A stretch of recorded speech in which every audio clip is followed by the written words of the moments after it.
morning, I'm Donna Bush with your CIG TV news update. Thanks for watching.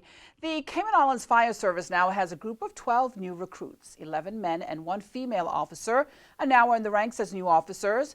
Fire officials tell us the officers will be given 2 weeks vacation to recuperate and go back prepared for frontline firefighting and other duties soon. 4 officers will be stationed in the aerodrome section, another 4 will be placed in the domestic section of the service, and the final 4 will begin their careers at the Cayman station. The officers have been through an extensive 6 months of training, bringing the number of officers, or total officers into service, up to 125. Meantime, the Airports Authority had 3 of its staff members participate in a course on air cargo and mail security presented by the International Civil Aviation Organization.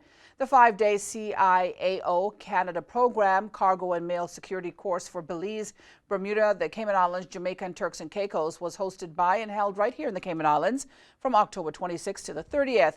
The goal was to give the participants a better understanding of systems, standards, and recommended practices related to cargo, their link with security programs, the importance of maintaining a secure supply chain, and the role and responsibilities of entities in charge of secure air cargo and mail against acts of unlawful interference. CIAA's Chief Safety Officer Shane Bothwell says he's pleased that staff from the Airport Security Unit and whole baggage screening department were able to benefit from the training.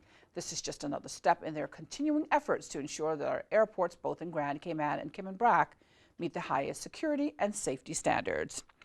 Well, on Friday, we brought you details of the integrated waste management strategy and the consultation period. Today, we hear more about the recommendation of expanded recycling depot systems in the strategy and much more.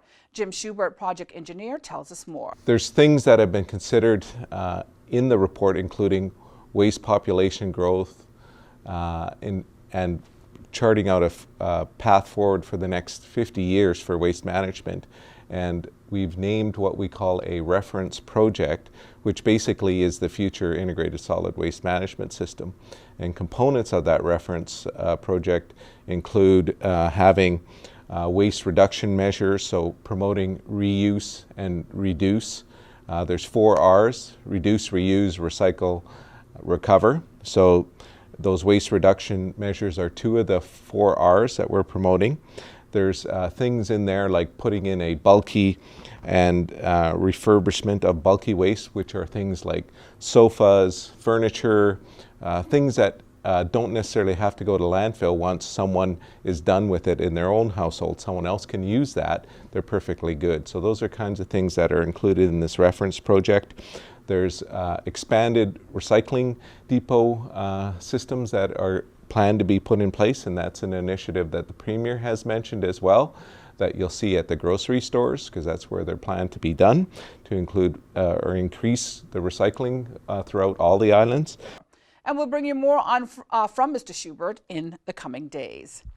Well, the ITF Junior Tennis Championships started here in the Cayman Islands on Tuesday morning.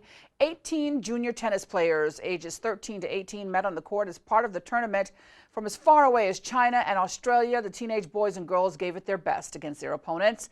There were few spectators at the start, but families and friends of the teams representing the Cayman Islands gave their support and to the 3 players. Those 3 players representing our islands are males Callum Thieker and Daniel Reed, and the only female tennis player representing us is Jade Wilkinson. They all played on the first day. The 5-day tournament has attracted players from countries like Canada, the U.S., Italy, Colombia, Russia, and Jamaica, just to name a few. The Cayman Islands Ministry of Sports is one of the major sponsored events. Well, if you missed our news update today, you can get all the details on our Facebook page and YouTube channel. Please don't forget to tune into Radio Cayman's talk shows. That's For the Record and Talk Today, weekdays and week mornings. For now, I'm Donna Bush. Thanking you for joining me, wishing you'll do the same again tomorrow, but wishing you as well a very safe and joyful night. Bye-bye for now.